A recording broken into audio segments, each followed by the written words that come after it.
to the Walker Report Sports Show with your host, Bradley Walker from Tampa, Florida, and co-host Adam Mangold from Cleveland, Tennessee. Come get the report straight from the team that knows sports. The report we make, the report you trust.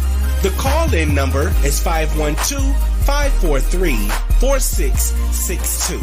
And be sure to download the Try99 TV app on any smart device and subscribe to In the Zone Sports Talk Television. The cost is $4.95. Thank you in advance for your support. Now let's get into the Walker Report.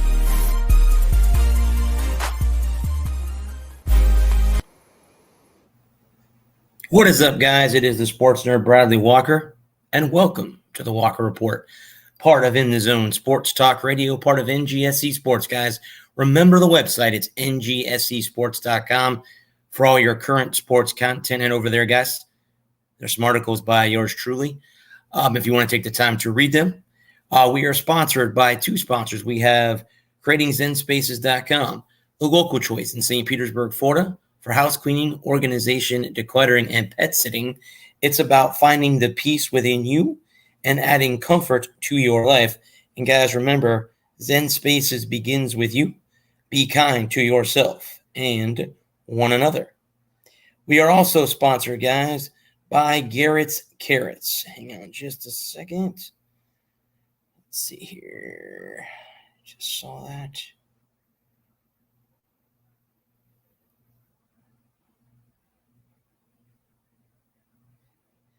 There it is. Illuminate your inner self, shatter the trendy norms, and open up your world to a newfound level of confidence and admiration. Garrett's Carrots, designer jewelry and luxury accessories, at garrettscarrots.com. Welcome in, guys, and let me welcome on my two esteemed co-hosts. Good evening, gentlemen. Good evening. How's it going? I'm still trying to adjust to the new setup here, so that's why you don't see a photo behind me. This is a new laptop, though, so I'm hoping that I don't freeze up. I'm hoping that it was the old laptop that was causing the issue. The one that was hard to. What's up, bud? Oh, I was going to say the one that was hard to together with duct tape in the Will of the Force.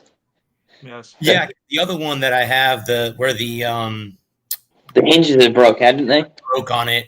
I still have it. It still works. It's just really slow. I have a friend of mine who is a computer whiz who needs to probably clean it up for me.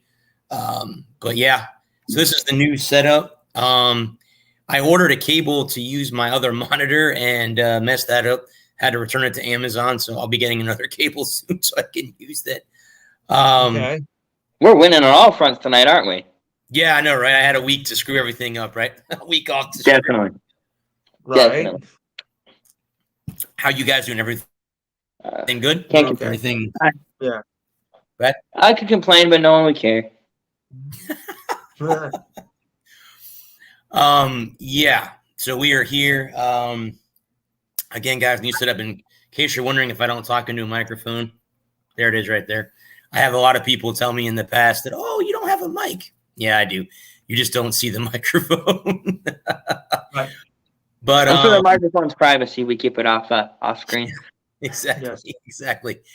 That microphone's got death threats, so we keep it anonymity. Exactly. Yeah.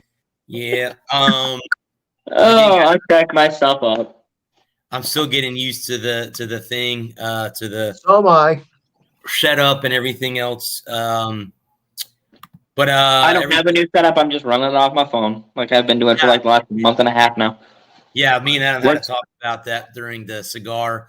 And you know what, bud? The funny thing is, when we smoked cigars the other day, the next day my ashtray came in. If it had been Monday, I would have. I wouldn't have had to use it again. Well, I don't mind smoking during the week as long as I ain't gotta work. So whenever you wanna, anytime you wanna light one up, you holler at me. I'm totally down. As long as it ain't like 2:30 in the morning, I'm gonna ignore that. I wouldn't be up.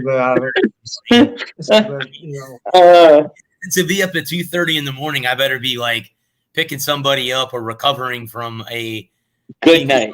or doing other amorous activities. We can't talk about on the air. We can't talk about amorous activities. Right. I'm wearing the Florida Gator get-up because they beat Tennessee last night in basketball. Sweet, huh? That explains why Peyton was quiet in the group today. So I was wondering about that. Yeah, Peyton, I think also said something about that Tom Brady's the second best quarterback. I'm assuming that Peyton Manning is his number one. Yeah, I would think either Peyton or Montana. Yeah, one of the two. One of the two. I mean, haters gonna hate. Correct. That is correct. I think, and I know Lou is no Tom Brady lover, but right. Game respect game, and I think it's what Ray Lewis said when they did that top 100 greatest of all time. If I don't acknowledge his greatness, then I'm just a hater. Or no, it wasn't Ray Lewis. It was Michael Strahan or Ray Lewis. It was one or the other. Both of them. They said something very similar to that. And of course we can talk about Spygate and we can talk about Deflategate. Those are the questions that are going to come up, and there's and it's all in the past. And they happen.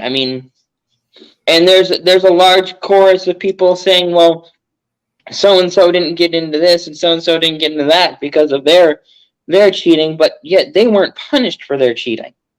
And I think that's the biggest difference is that Bonds and Sosa and Clemens and McGuire are being punished retroactively. And that's why they're not going into the Hall of Fame.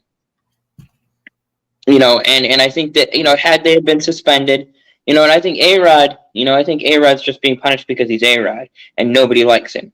He's not, and I think that's the biggest thing, for a borderline guy like A-Rod, who's got numbers and a ring, but isn't well liked by the media.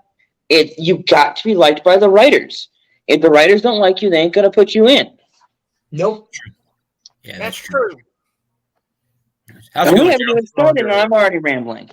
No, that's okay. No, it's okay. No, but I think you're right. Hey, Adam. Yeah, that's true. Because there's some that they just don't like for one reason or another. Because we'll talk about that later on in the NFL part of the Bradley, show. I've got a bone to pick with you, sir. Go ahead. You forgot to call me yesterday and help me get that thing set up. And I feel very bad about that. I do. I got busy. So I'll tell you what, Gerald, I'll be home tomorrow night. If you want, I'll give you a call. I'll be home tomorrow, probably 8-ish my time, so 7 your time, and I'll give you a ring, and I'll show you, because I'm actually trying to figure this out myself on here. I have to bring all the photos from my old computer to this one, so I have to do that. Once I do that, I'll be adapting the green screen. It's not very hard on here. Like I said, I'll show you how to do it. It's not hard at all. So, did Gerald get himself a green screen? For now, he can do a blue screen too. You don't have to do green, as long as you have blue or green will work, either one. So, just to let you guys know. Interesting. Yeah. We could talk about NASCAR since the shootout is on Sunday. Am I correct? Yep. I got something I want to ask Adam. Go ahead. Ask away. Adam, did you hear about the rule change that's coming up in 2023? I heard there were lots of there's several rule changes coming in 2023. Let me pull it up and. Sorry, I didn't make your show. By the time I got home, it was 7:30, and I still needed to eat and relax for a few minutes. So I was like, at 7:30, it was like, I'm just gonna lay out the rest of this one. I'll see him in a little bit. Apologize to him. Okay, here it is, right here. I found it. Okay. That's if it pull it up. Come on. Yeah, here we. What did you just do? You stinking tablet. Technology. Oh, don't you love it? Technology, the bane of us all. Don't you love it? Don't you love it? Tom Brady here in a minute. No. No, don't do that, because Tom Brady can afford to. The NFL pays for those. Don't break your. Tom Brady can afford to pay for those. Correct. Don't Yeah, bring your TV set. Yeah, he can afford to. He can afford to pay for those. Oh my God, Lou. Huh? What is that? What's that? What's that? What's that? Come on. Come on.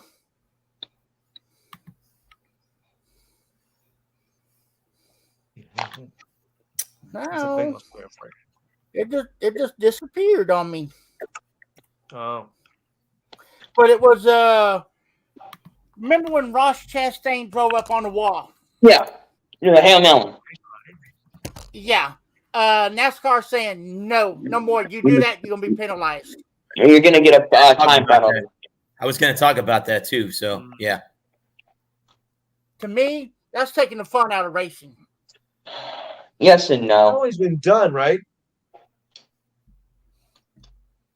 I get it. I get both sides of the argument from a safety standpoint. Like, think about Okay. let's move Denny Hamlin up 6 inches, right?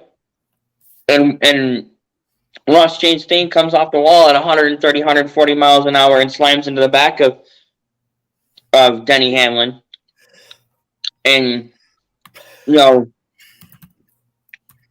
or he doesn't come off that wall at that right angle where he can keep it wide open, and comes down off that wall and turns the guy dead head on into the right, into the fence, into the front stretch wall when they're accelerating off of 4, and it's we're having it's a bonehead move, and he needs to be suspended and banned and chucked into the sun. I mean, and NASCAR is in a no-win, a damned if you do, damned if you don't, no-wins position. right. And Martinsville is the only place where that move really can work. I mean, anywhere else, and you just carry so much speed off into the corner that you can't hold it wide open, throw it against the wall, and hope it sticks. And if there's any kind of debris or deformation in the wall, if somebody pounded the wall earlier and knocked the wall off 1.5 inches, it's a totally different conversation we're having about. We're not having a conversation about a new rule because Ross Chastain, wrecks the car and God forbid he gets hurt. But it's the law of unintended consequences. Mm-hmm. If he gets up against that fence and the fence is a half an inch. What you're saying. So nothing. So basically, what you're saying, Adam, it's damn if you do and damn if you don't situation. For NASCAR, yeah. Because if NASCAR doesn't do anything, you got people like you saying they're taking the fun out of it. And I'm not disagreeing with you but I'm also from a safety standpoint. You look at what happened to Kurt Busch. He backs into the wall, and he has to retire. And if something terrible had happened, it would have been why didn't NASCAR do something? Why didn't anticipating something like this? And we can only react to these things, and by reacting to these things, oh hey, it works. Got it to work. And I want to applaud NASCAR for in the moment of having. Awesome. I want to applaud NASCAR in this instant for taking their time, analyzing it, studying it, giving it serious thought, consideration, and doing what's in the best interest of the drivers, whether they like it or not. We have to look out for these guys because they're stupid. and I don't mean that in a. I mean, Hey, to be a race car driver, you had to be a little bit crazy, or in a certain case, a lot of bit crazy, reckless, and not 100 miles an hour. and willing to risk with. Car and drive 100 plus miles an hour around the oval track. And risk your life in the competitor. And I guess the thing for me is it's not just his life that he's putting at risk. It's not just his career that he's putting at risk. And God forbid the worst had happened.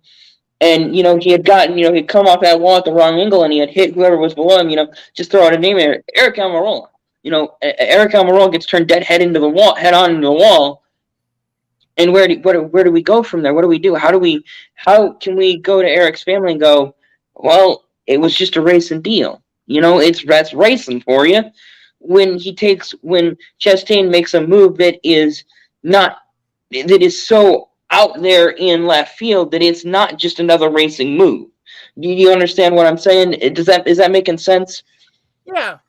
I'm just trying to play devil's advocate on NASCAR's part and trying to help people understand why NASCAR made the move that they did to make it a penalty in the way as it's a time penalty. So if Chastain doesn't pin it against the wall, if he gets high, wide, and handsome, he can make it work, but he doesn't pin it against the wall and take a risk and put other drivers' lives on the line and at risk. Then if he just gets up there in the dirt and and he can make it work and he doesn't hit the wall, then it's all fair. So Yeah, it is kind of a double-edged sword. Yeah. Well, I guess at the end of the day, they're just trying to make it safer for everybody else. This driver safety is up there, so they're trying to make it safe for everybody else to do. So can't hate them for that. And protecting the drivers from themselves and each other. Correct. Absolutely. Yep. Yeah, but that was one of the things I saw, Gerald, for NASCAR. I saw that, and I was going to ask about the same question. That was the same question I was going to ask. So, but that. Sorry about that. No, you're good. That's fine. I mean, that's fine by me. Yeah. NASCAR driver Max Gutierrez involved in a car accident. His brother was killed. Did you guys hear about that? I don't recognize the name. It says Max Gutierrez is. That sounds right, but I still don't recognize the name. Yeah, they involved in an accident. Okay. So let's see here. Let's see what this says right here. Maybe he's a Busch car. Busch. I think I was wondering if he was an ARCA driver. Yeah, let me see something here. Or maybe he raced in the 90s or something. I don't know. Let's see here. NASCAR driver involved in a car accident. Mass was involved. Passed away. Oh, Gutierrez is an up-and-coming driver who competed in 4 NASCAR Craftsman Truck Series races in 2020. He also has several ARCA Menard Series starts in his resume, including a victory 2021 in the ARCA Menard Series East at Florida's new Smyrna Speedway. Okay. So his brother was only 17 years old when he died. He was in the Mexico Truck Series. And his brother won in 2018, won the championship there. So his brother was only 17 years old. That's young. Oof. That isn't even living life. Getting a chance to start. Yeah, that's not even living life. No, it's tragic, man. I'm not kind of ironic a race car driver to lose his life in a car crash, right? Mm-hmm. In my like morbid ways. Yep. And I don't know if y'all heard about this or not, but I brought this up on my show, and Lou was there when I did it. There's an arrest warrant issued for Cincinnati Bengals running back Joe Mixon. I saw that clip. I'm not surprised, though. We'll get into that. We'll get into that later on in the show. Expand upon everything. Yeah, I saw that pop up. I saw that pop up. Not Earlier. surprised, Joe, at all. I'm sitting there thinking, can't these players stay out of trouble? We'll get into that more. I got thoughts about that. We'll get into that more later. I got some things I want to say about that. Then we got Stetson Bennett getting in trouble in Dallas for public intoxication. Moron. Again, that's later on in the. We're teasing them. We gotta keep the people watching. We don't give away all. We don't want to give away the goods before the show even gets going. Yeah. Right. Well, I had some questions about the WNBA. There's been some big Breonna Stewart's coming to your Liberty, I hear. Did she sign a contract? and the Chicago Sky are cleaning house. They've lost 4 key members from just when they won the championship 2 years ago, and they're all bolting out.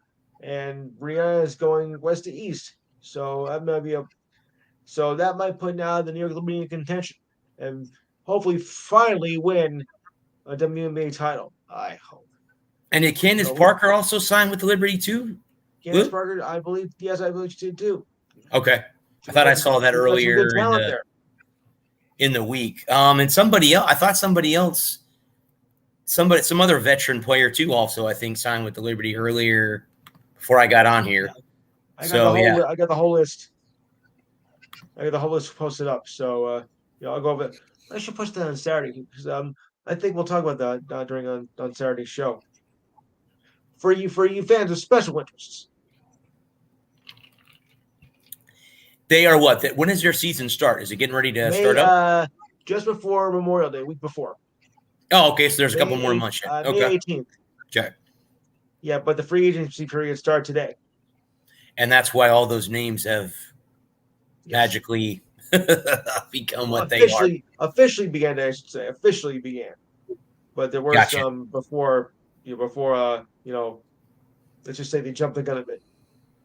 Right. Of course, who hasn't done that? I know I've done it too. Discharged.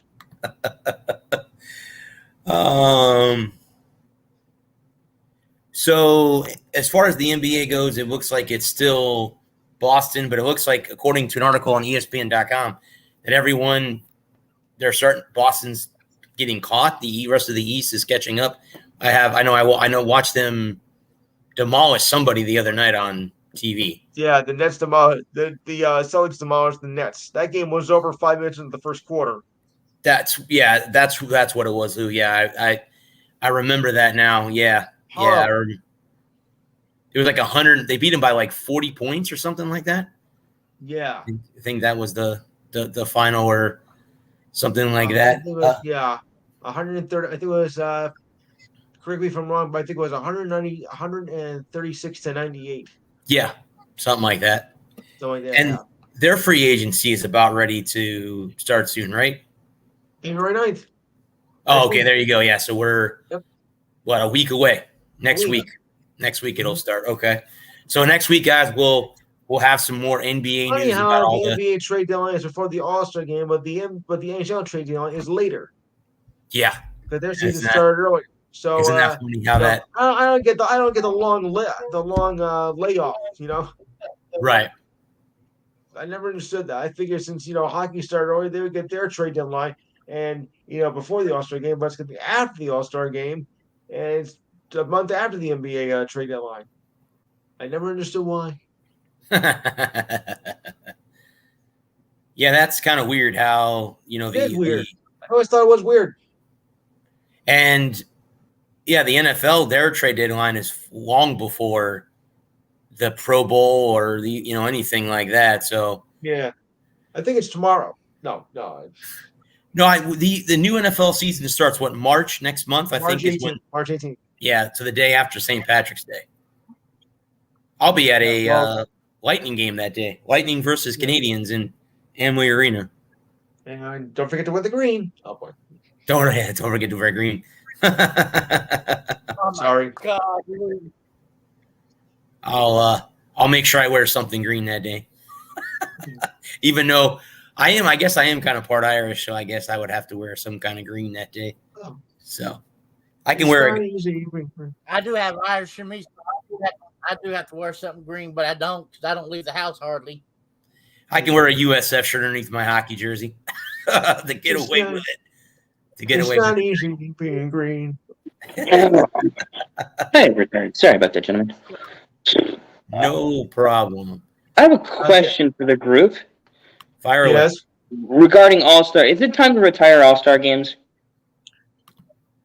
Well, yes. Probably most likely. If you want to get rid of one, maybe you should probably get rid of the Pro Bowl. I mean, especially with the way they're doing it this year. What a joke! I just think it's time in general to do I'm it. not watching the Pro Bowl. I'm not watching the Skill Even the Challenge. baseball I'm not All-Star watching game? none of that BS.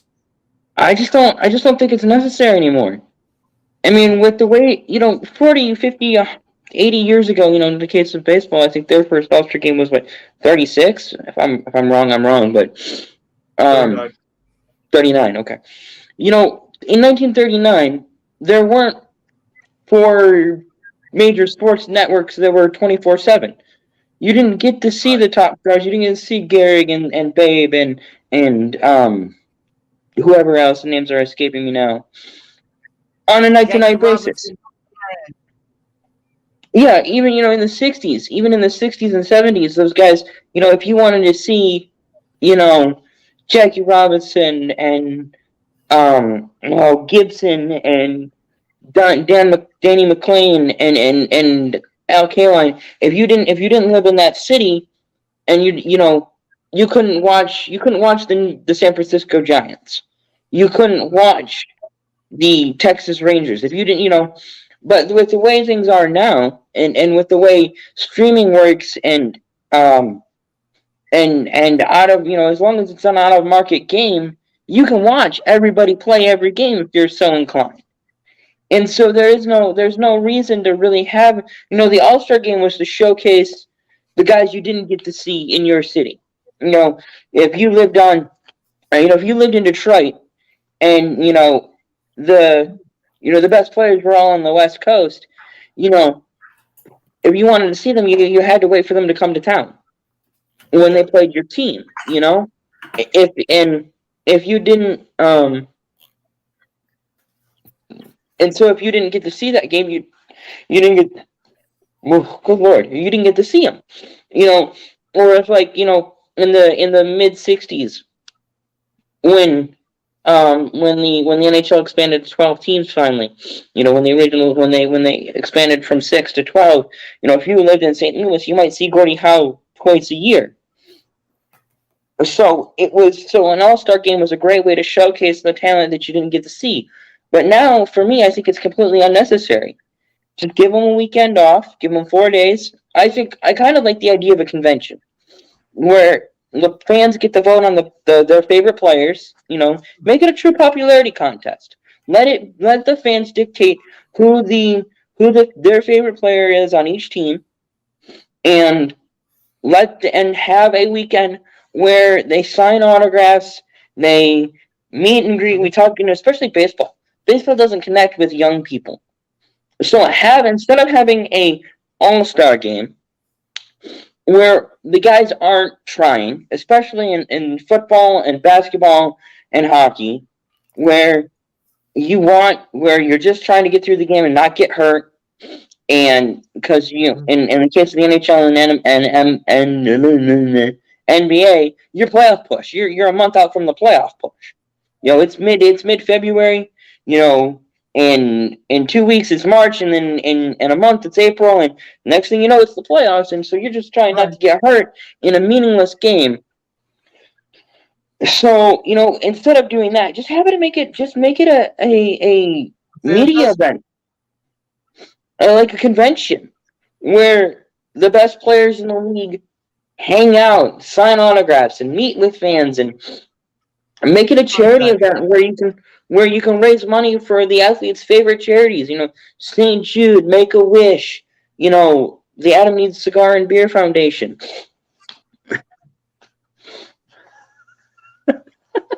Okay, maybe not that last one, but I figured you'd get that. You would say that. Yes, donate to the Adam Cigar Foundation. It would be great. Cigar. But you know what I mean. I think that would be a great way to showcase, to actually, the NHL.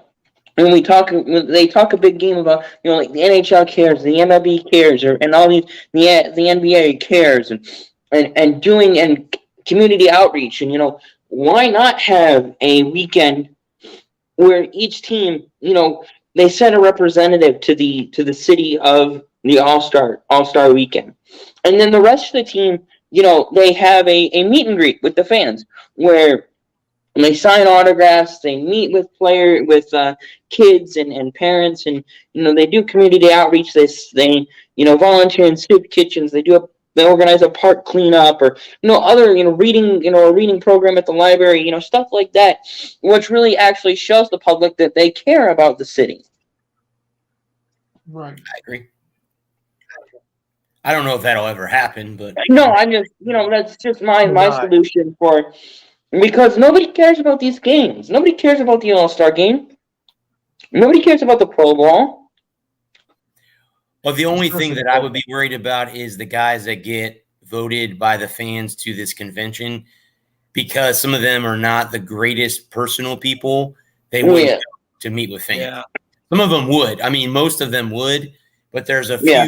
in there that would say, oh, yeah, no, I'm not, wow, everyone else gets a week off and I've got to go to this convention and deal with all these I mean, people that I But don't, is that any Yeah. different than what they have now? I mean, Oh, true.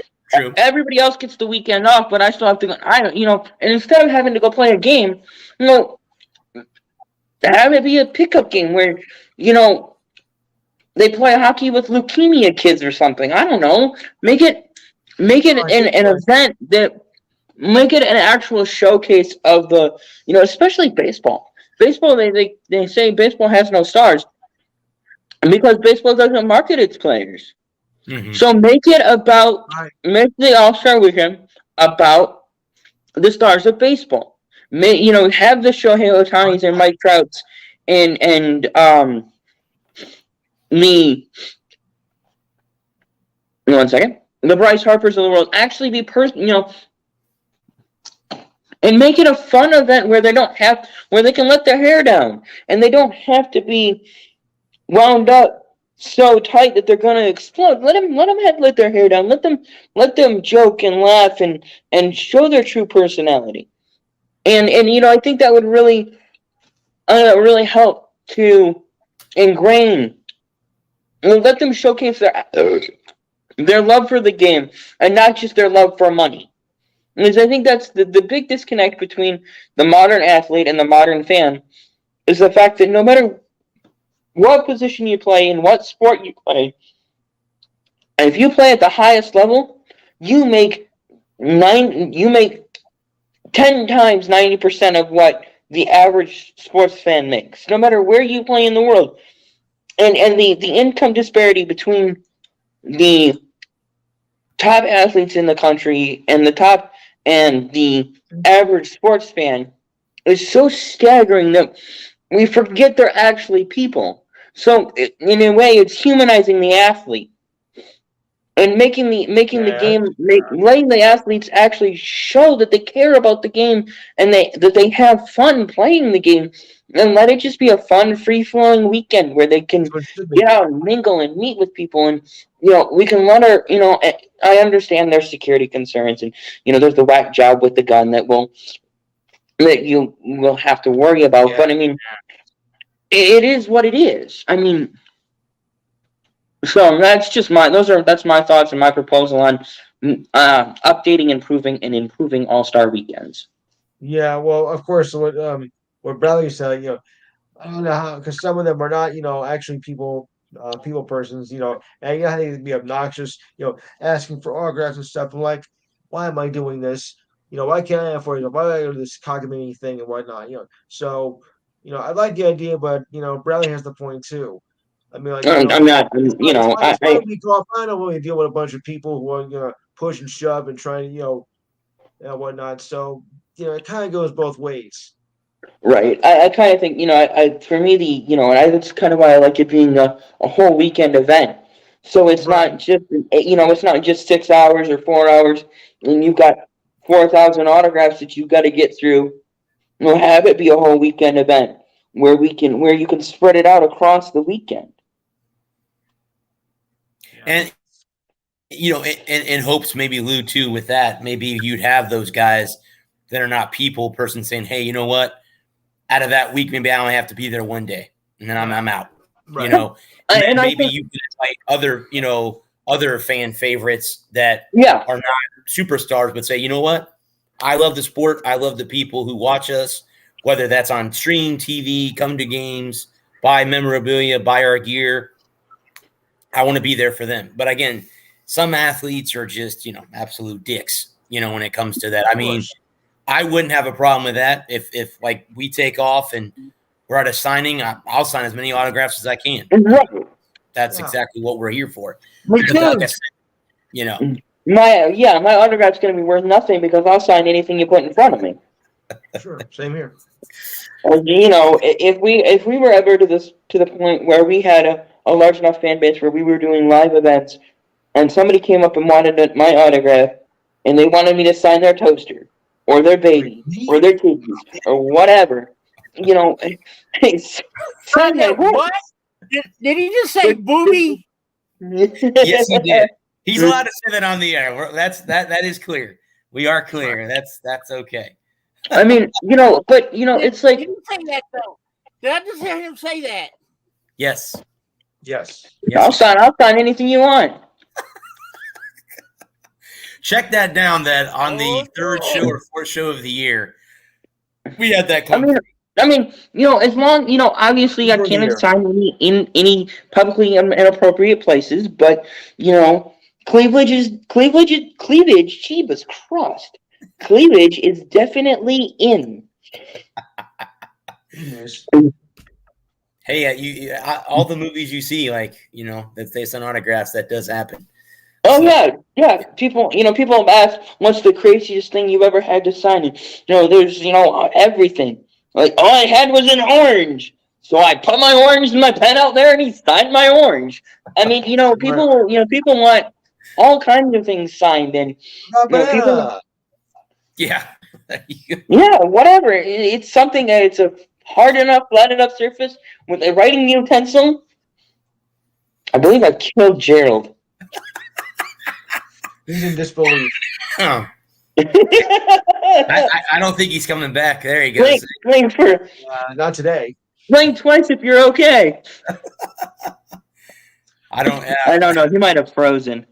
Yeah, he may have. Yeah. I wonder why. I know it's cold. I know it's cold in Austin. It's supposed to be cold all from up north in Canada, according to something I read. It's always cold in Canada. Yeah. Well, my roommate left today. I took him to the airport this morning. He's in Milwaukee. So cold enough. I already told Lou I'm going to send this mess back to him. Lou, yeah. You are. That's funny. See, it's cold there, and here it's 80. Not to brag. Shut the hell up. It's 80 degrees here in Florida. So there he goes.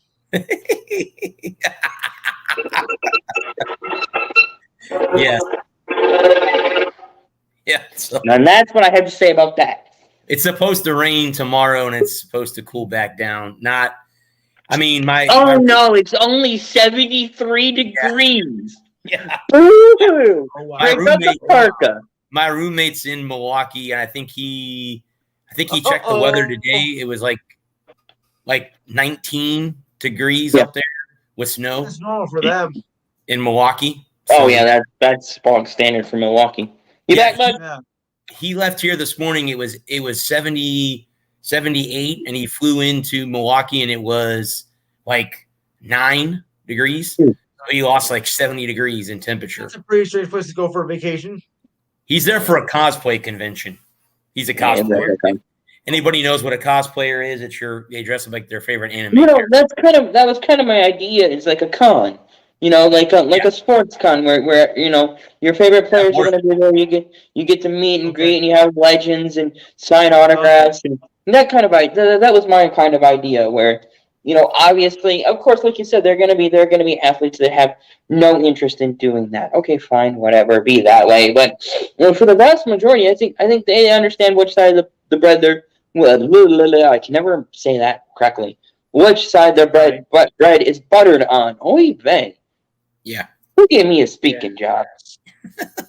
Let's talk about Lou's favorite letters in the alphabet. Uh-oh. The USFL. It looks like to me, just like they did last year, they have 3 hub cities. Detroit is one of them. Canton, Ohio is one of them, and they have another one. So tell me how the league is going to draw fans if they keep having neutral site locations. You won't draw fans, but I heard that that they were going to have each team playing the home city this year. Well, that was the first report. Especially the Giants. Yeah, I think they went back on that because they didn't have enough money or something. I'm not sure. Well, if But, you don't have enough money, then I guess and one team is pulled out. They're Yeah. I think it's one. I think it's one of the teams in Florida. They're being suspended for this year, probably for the same reason. So I guess if it's you don't have the fan base of money to have your own team, yeah, then I guess that is a logical thing to play in a hub city. But it's really not going to draw up anybody's any new fans. And with the Archer coming up in another couple of weeks, this is going to be the battle of who's going to survive if either league survives at all. I mean, Yeah, neither one of them. the USFL was lucky to get through its first year. I mean, who knows if they'll survive the full second year? And I'll give the XFL half a season before they fold again. I don't think this is going to be a survival, assuming they survive at all. Well, Yeah. I mean, to me, they're battling each other, which they shouldn't be doing that, number one, because you're going to take fans from one or the other. But number two, I mean, here in Tampa, we lost both the teams. The Bandits went to Memphis in the USFL. Yeah. And the XFL, we lost the Vipers to Orlando.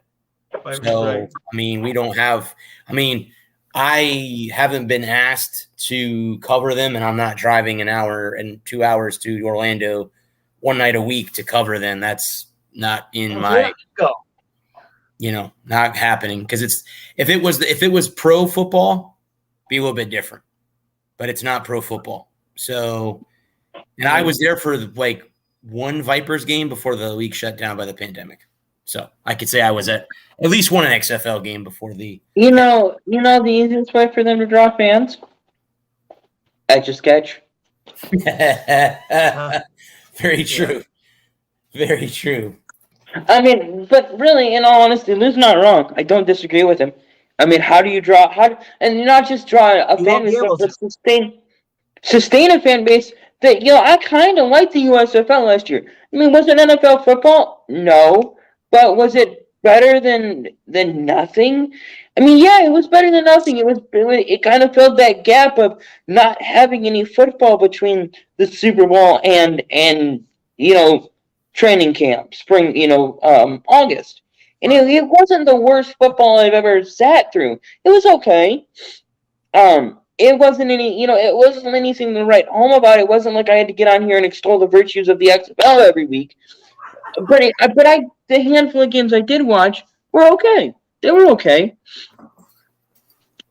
I think the original was better, but Well, Donald Trump sank the original because he wanted to go and play. He wanted to go up against the big bad NFL.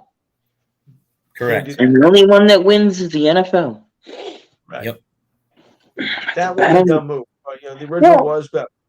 The original had money. I will bang this drum until I am blue in the face. The original XFL or USFL had the money to challenge the NFL for talent.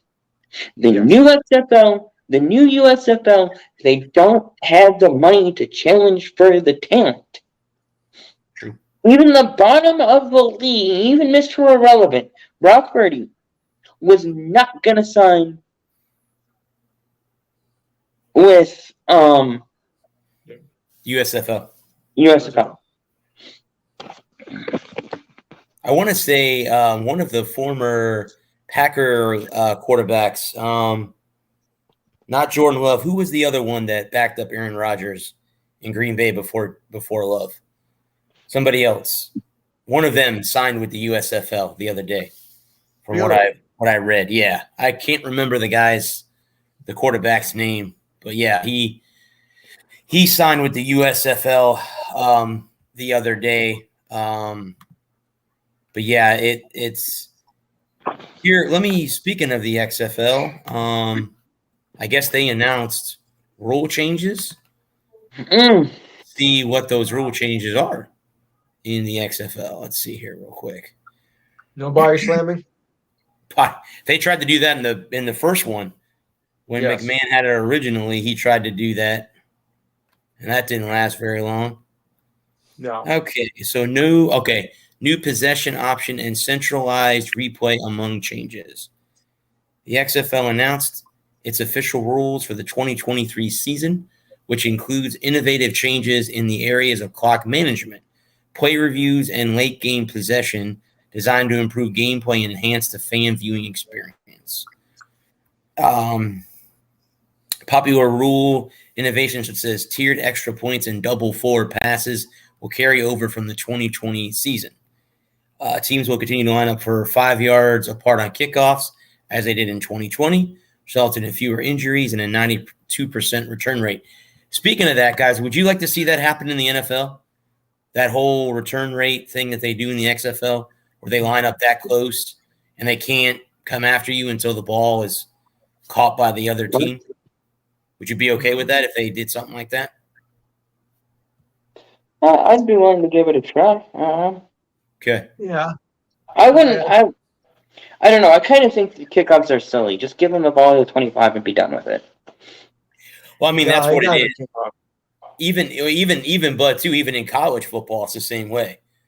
In overtime, it is. A lot of times they just fair catch it.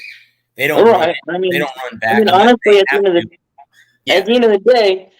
the day, the kick return touchdown is so rare that I don't mind the idea.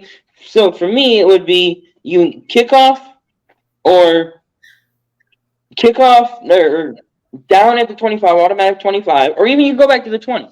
We can go back to the 20. You can put it back to the 20 the way it was for so long. Mm-hmm.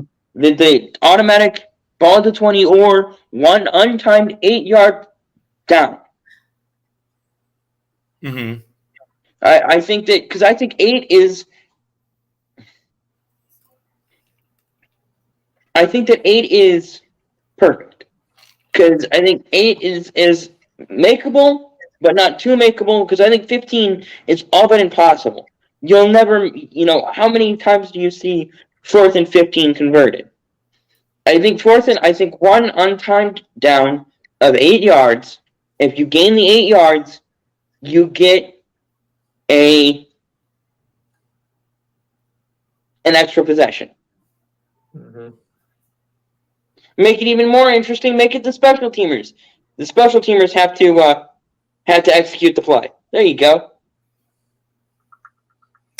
Well, that's what I mean. I mean, basically, special teams in both the college and the pro level of football, it's not what it used to be.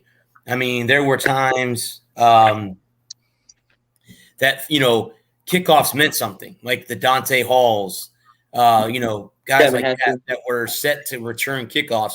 I remember the very first USF game that I ever attended as a media member. There were two 90-plus yard kick returns for touchdowns. It set an NCAA record. He had 2 of them in the same game. Terrence Horn, I think, was the receiver.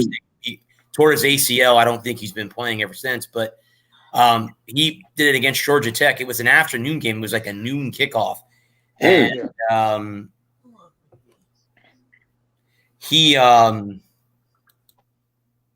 so I mean, as far as I'm concerned, and I know because if you look back at the past when there were a lot of injuries on kickoffs, plain and simple, and the NFL said, you know what, we got to take it out. We got to take those out. Yeah. We got out of the game. Correct. And that's the and I think that, I like the idea. I like the idea of just putting the ball in the 20. Just put the ball in the 20 and play football. And you had the extra point. I still, kicking should be part of the game. I like the extra point. Kick the extra point. Go to commercial. When we come back from commercial, the next play is the next play. There isn't an extra play in between the plays. Right. So you can speed the game up by moving that, removing the kickoff and removing one extra non-scrimmage down or non-scrimmage play. And so I think the idea of and then having some untimed, just traditional scrimmage play as an type of onside kick, so that we can, and again, if you pick it up, and it goes from there. If you need And it would make strategy so interesting.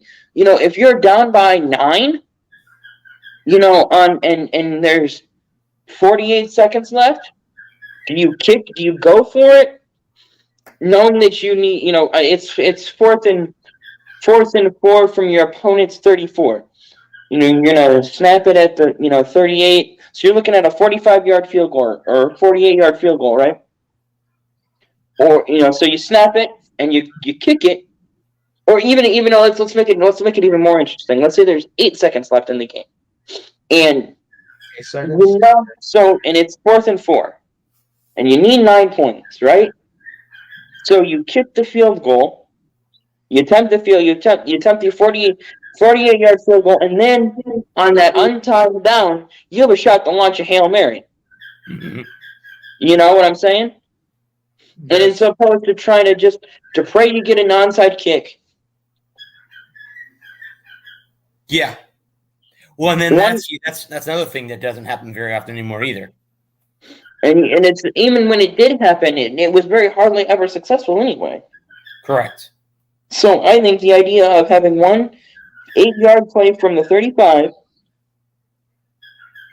as an untimed down, I think you would see a lot more, coaches like Dan Campbell being willing to risk an onside one play from the 35. Yeah. And see him take a shot. That's my again. I'm proposing all kinds of things tonight. No, I mean no marriage proposals tonight. I'll let you guys know like that. I mean, that's fine. Because I think that would I think it would speed the game up. I think you clean up one on time down. I mean, because you think about it, I know that time comes off the clock when the ball is kicked, but essentially it's an untimed down. Until the ball is kicked, you have 40 seconds of, you have a 25-second play clock, 25 seconds of standing around waiting for the kicker to be ready. Mm-hmm.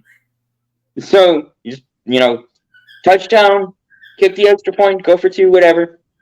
And then from there, you go to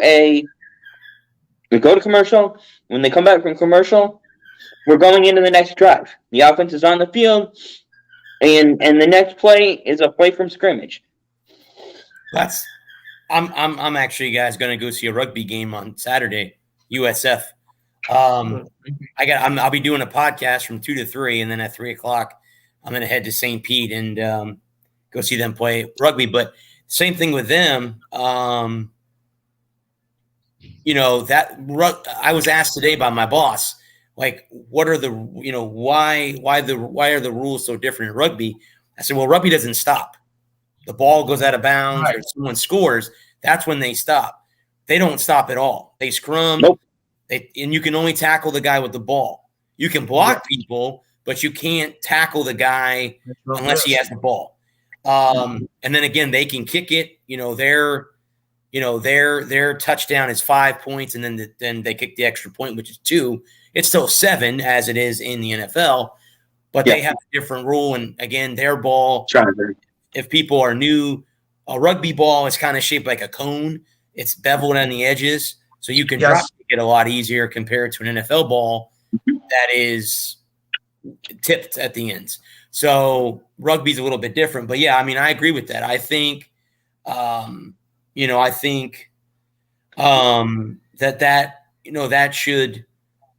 should be something that should be looked at. And that's the whole thing is whatever, I think the NFL should bring special teams back in. Field goal, I mean, the extra point, I know they moved it back, so it's not just the chip shot anymore. And that's fine if they want to do something like that. But as far as kickoffs, I mean, punts are important too. You can pin your team back. I've seen that a lot. And, everyone out there that watches college football will know you got to pin your team back and let them go the full length of the field. I saw USF do that both ways, whether they were playing defense or they were catching the ball. So it comes down to that. But yeah, am I going to watch the XFL? Probably. I'll probably watch the USFL too. Yeah. It's not something I'm going to tune into every week. But if it's nothing on TV, I might flip over and go, yeah, so and so's playing today. Let me tune in, and see what happens. If I'm channel surfing on a Sunday afternoon, if the race is kind of blasé and they're kind of riding for the next 20 or 30 laps, and I'm channel surfing, and I see the XFL's on, I'll stop and watch for a while, or the USFL, but I don't consider it must-watch TV. It's okay. Right. No, I don't honestly think it's much watch TV either. In all honesty, I think Lou would consider it not watch TV. yeah. He how much does he love the XFL and USFL? We're gonna tune to him every week and ask him that question. Yeah. ask him those questions like, hey, what are your thoughts on this past week? Did you watch that play? Did you watch that quarterback? No. I think it'd be easier to get Lou to watch a truck race on a Friday night. I think we'd see Lou in a half Islanders, I think we'd see Lou in a half Islanders, half Giants jersey before we could get him to watch the XFL. Or the Boston Red Sox gear. Yeah. Never. Never. See, there you go. See? We found one. The Boston Red Sox. Ugh. Oh my goodness! I'd be stuck in traffic to watch a Red Sox game. No, he still wouldn't watch an XFL game, but he'd step into traffic before he'd wear a Sox jersey. I would watch XFL. Yeah, I would. We found the straw that broke the camel's back there, Brad. It's a Boston Red Sox jersey. It's the Boston Red Sox jersey. Boston Red Sox anything. Okay. It's the scene in Anger Management when Heather Graham takes her clothes off and she got the Boston Red Sox bikini and Adam Sandler's there. That's Lou right there. Lou's like, no, Boston Red Sox, XFL. I'm XFL. That's Lou right there. That is Lou right there. Right there. Oh my God. I'll even watch rugby over that. Rugby's fun, man. I like rugby. If it's played right, it really is fun to watch. I've only been one. Sevens are quick. Sevens are great. If you ever, Lou, if you don't want to watch the full 15, just YouTube seven rugby. Those boys move quick. I mean, it is. Aussie rules football is good too. I like Aussie rules football. Well, the Rugby World Cup is this year. So as we get closer to the World Cup, we'll start talking about that. But the Rugby World Cup is happening this year, and the defending World Cup champions is South Africa. So that's my boys. That's the team that I pull for. So, but I like. Go ahead. I was just gonna say, I used to work over afternoons. I used to work afternoons, so Saturday morning at 3:00 in the morning, I'd be up, and the only thing on is Aussie rules football. Yeah. It's like 12:00 in the afternoon in Australia or whatever, and Aussie rules football is on. Okay, well, check this out. That's actually pretty cool. Yeah, true. It'd be waiting for an endurance race to come back, like Le Mans or the 24 Hours of Daytona or whatever, and I'd just be scrolling and flipping channels and see the Aussie rules football on it. Okay, cool. What's the race, guys, that's on the 4th of July? The F1 race.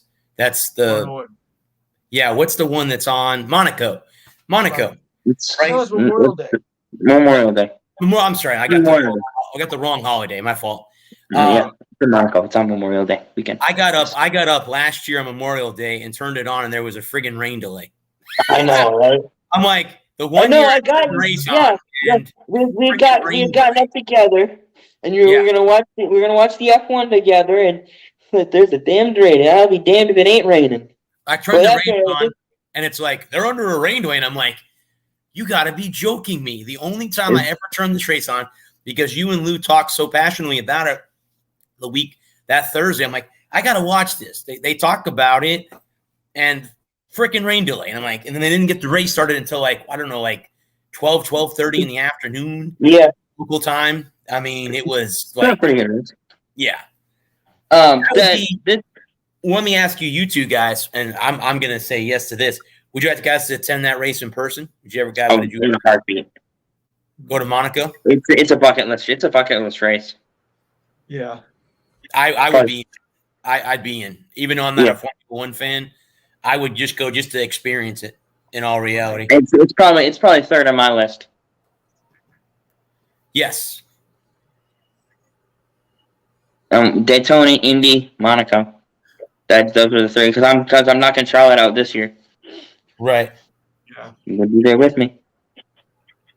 Yes, I will That be. is the- But I was that going to is the say plan. I've been looking at flights just to let you know, but we can talk off there about that. Yeah, we have stuff to do. But anyway, let's see here. What else do I have? Did anybody, just off chance, or am I the only one who watched the Royal Rumble over the weekend? I didn't bother. Jared watched. He's unmuted now. Hi, Jay. Oh, that's right. Gerald did watch the Royal Rumble. He was watching it partly. He was messaging me during it to get updates. And I think he ended up watching it somehow. Or somehow it happened, but I did watch it. Cody Rhodes won the Men's Royal Rumble.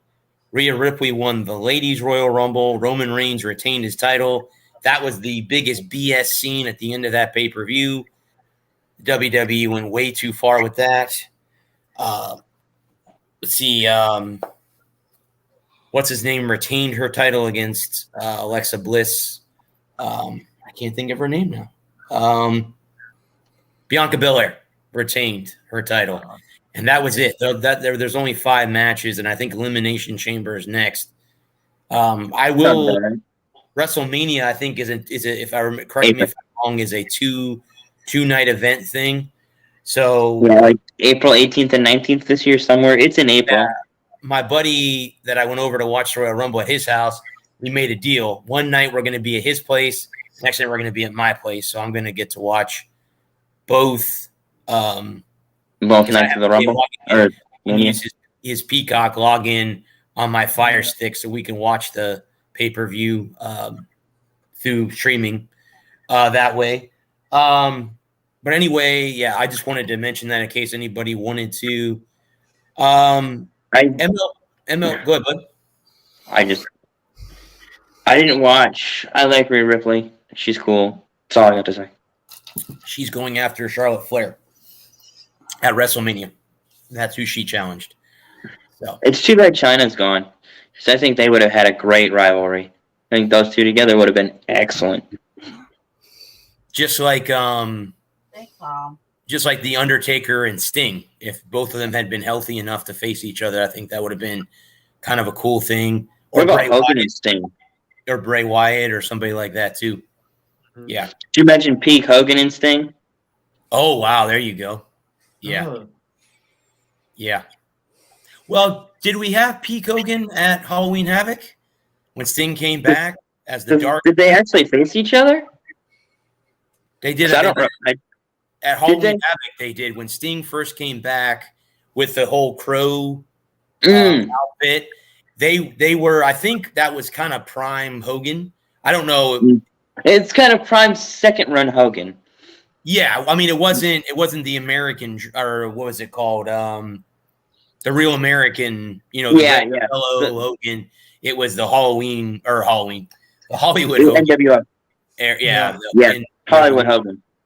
Yeah, I kind of that clip, the Sting Hogan match at Havoc. Okay, I didn't know they had faced each other. That's my bad. Yeah. I thought that was one that got missed because they never crossed paths together. Yeah. See, I mean, we can go back and say, how about Big Show versus Andre the Giant?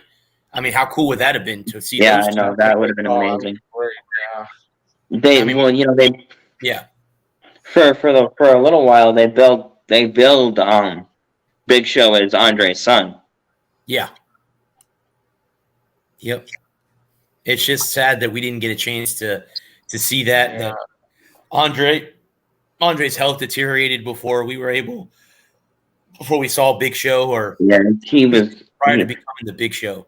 Yeah, he was in a WCW prior to coming to WWF, or at that time it was a WWF before WWE. Yeah. So there we one of the shows in the future, guys. If you guys want to do that, we can do dream matches, rivalries in all sports. Put them all together and debate them, and that's something that we can do. We can do that next week if you guys want to. We have the Super Bowl to preview. Other than that, I don't really know of anything else that's going on next week. So we can always I'm down. Do like an hour and a half debate on stuff, and then the final half hour we can preview the Chiefs and the Eagles. Talk about all the prop bets, all that stuff of what's going on with that. So we can do that if you guys want to do that. Send me some ideas so I can look up we can look up wrestling matches, college football.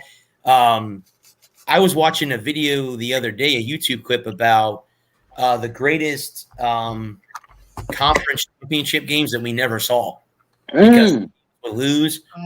One of them was actually recently with the Bucks and the Packers, because it would have been a rematch of the year before, but both teams tripped up in the divisional round. The Bucks lost to the Rams, and I forget who Green Bay lost to. The 49ers. Okay, there it was. Yeah. So both teams tripped up in the divisional round, but they were going through back to when the Chargers were in San Diego. They never got to play against the Steelers.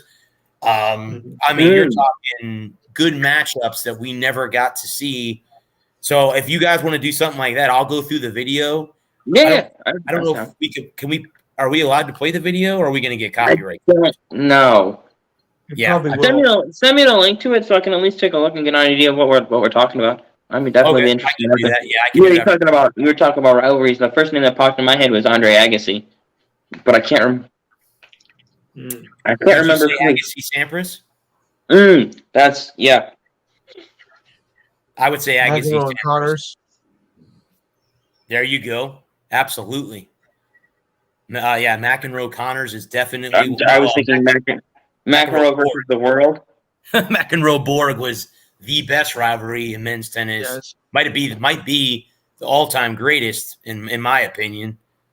If you ask it was if you ask him, it was McEnroe versus the world. Yeah, that's actually a documentary that's entitled. Is it a 30 for 30? Yep, that's entitled that. Correct. How about I was just thinking. I lost my train of thought. There was one that just popped into my head that we were just talking about. Oh, that's what it was. Nicholas versus Palmer in golf. Jack versus Arnie. Yeah, that was always a great show. Versus Jack. Yes. I mean, we could sit and talk about the standard ones like the Michigan, Ohio State, the Army, the Yale, Harvard, Alabama, Auburn, Florida, Georgia. You could talk about, all those, but we could talk about the other ones that don't really get talked about. How about Dallas, San Francisco in the 90s? That was a rivalry. In the 80s. In the 80s as well. Yeah.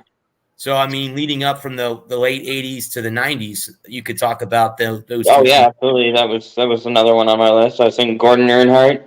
Gordon Earnhardt is, and we talked about how Gordon Earnhardt, the Gordon Earnhardt rivalry is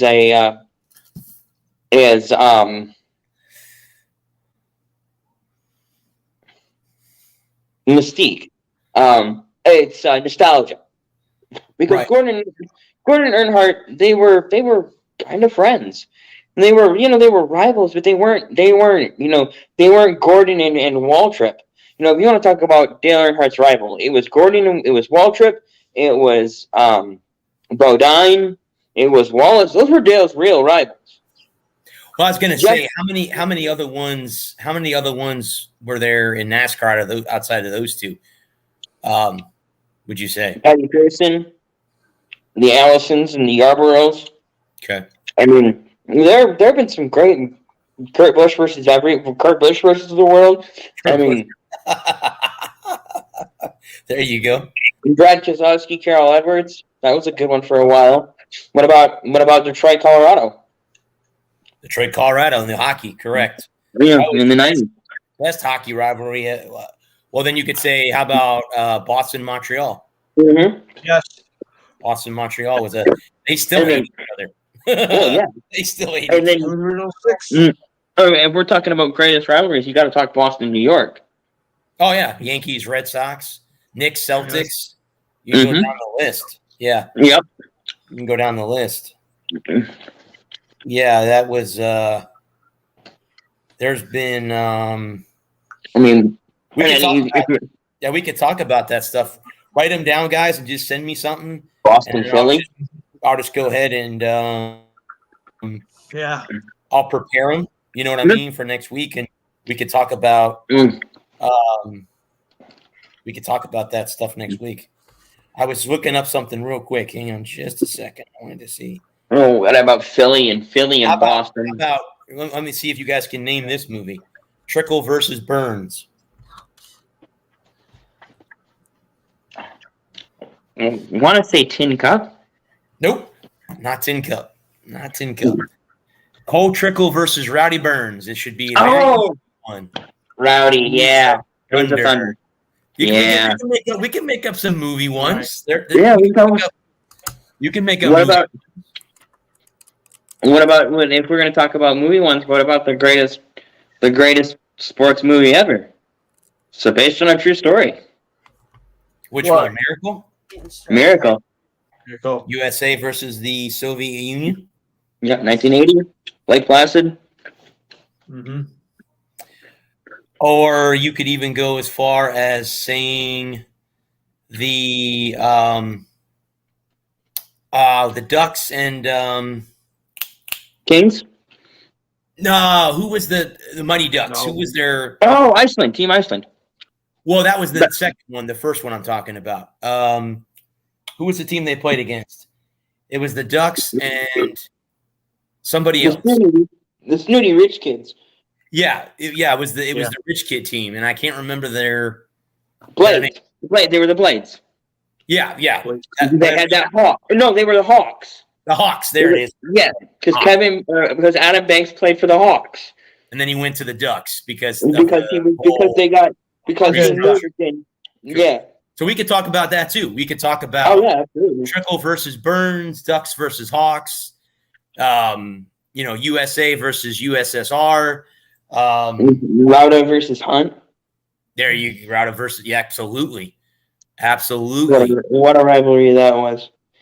Well, Burns hot and Burns bright. If you, that's based. With the Miracle and then that movie right there, those are based on actual people that actually happened. I mean, the Trickle Burns thing is nothing. The Ducks Hawks is nothing, but those are actual real, based off of real events, right? Yes, survivors and stuff like that. So, but yeah, Kevin Costner versus good acting. Wait. Write them all down. If you think of any, write them down, and we'll spend the first hour and a half of the show next week going through them all. We can joke and have a fun show, and before Super Bowl Sunday, we don't. I make some popcorn. So we could do Earnhardt Gordon, and go through all of those. Absolutely. We could do Steve Spurrier versus Bobby Bowden. Ooh, that's a great one. Coaching rivals. Yeah. You could Bo versus Woody. There, I was going to say you could do that one too. Go through all the coaching things too. Oh yeah. What about a bunch of those?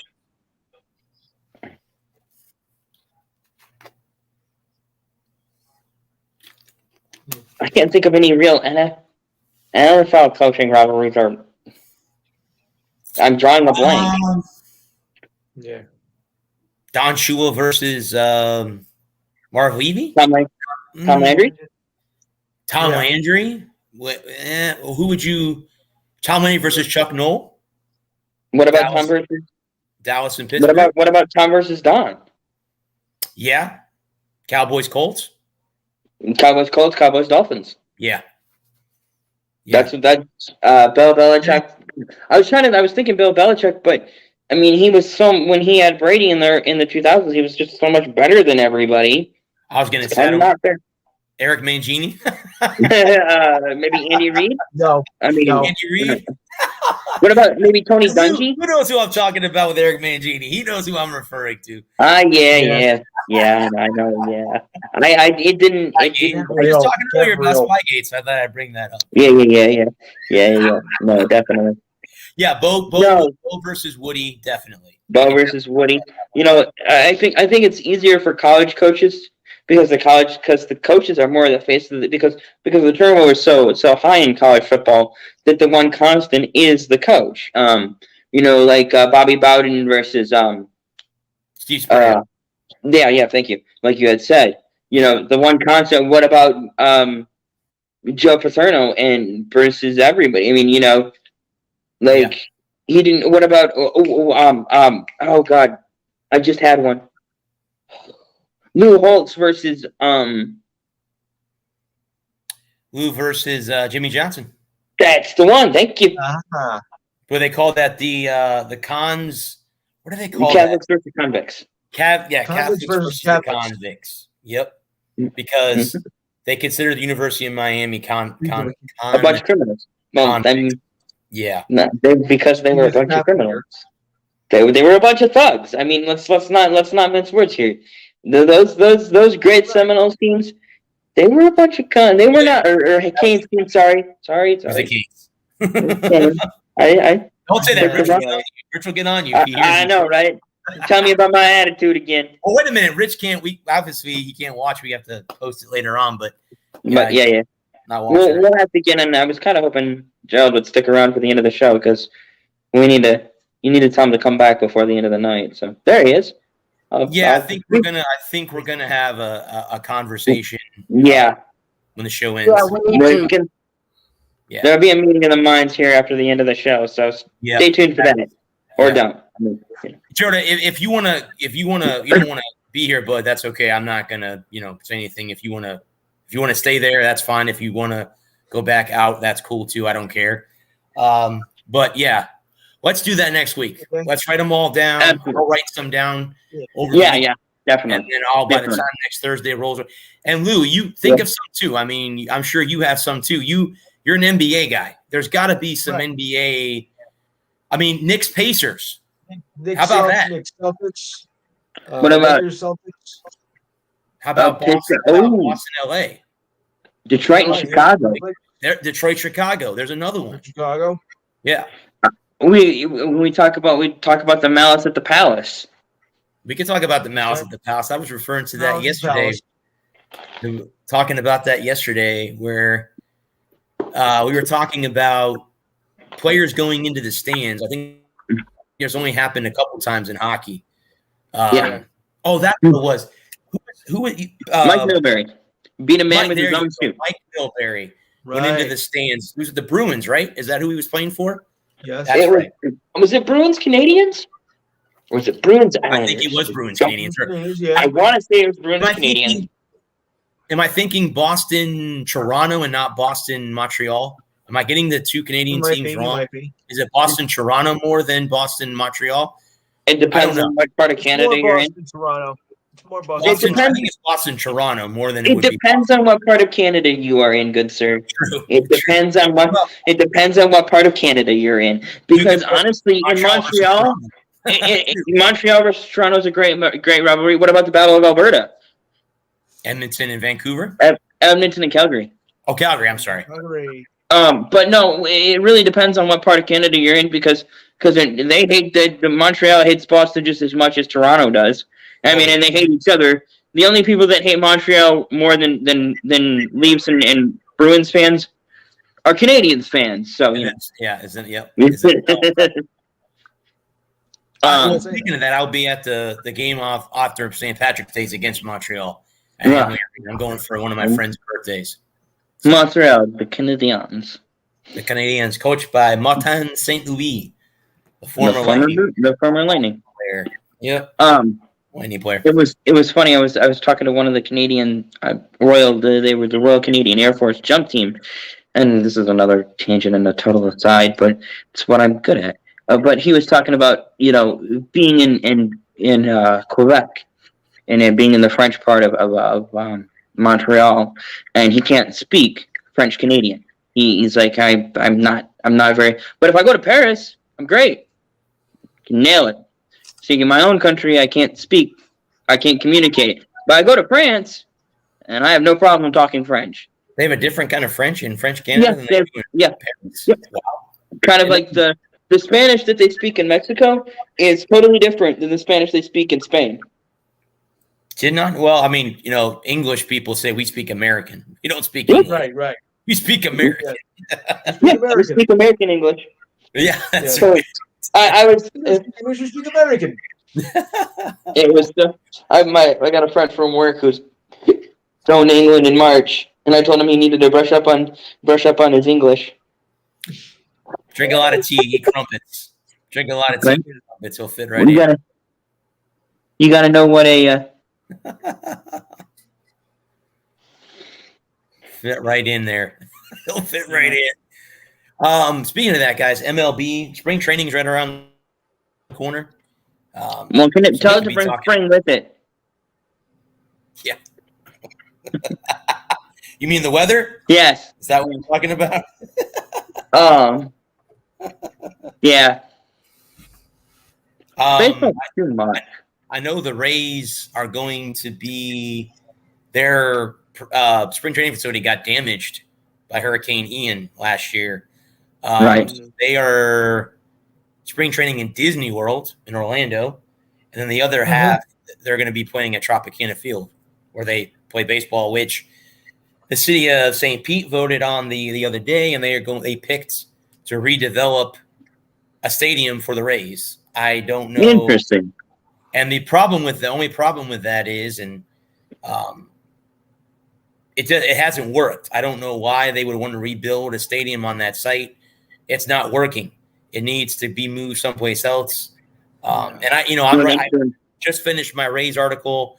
It'll be up this weekend as I'm, of course, trying to get credentials for that as well.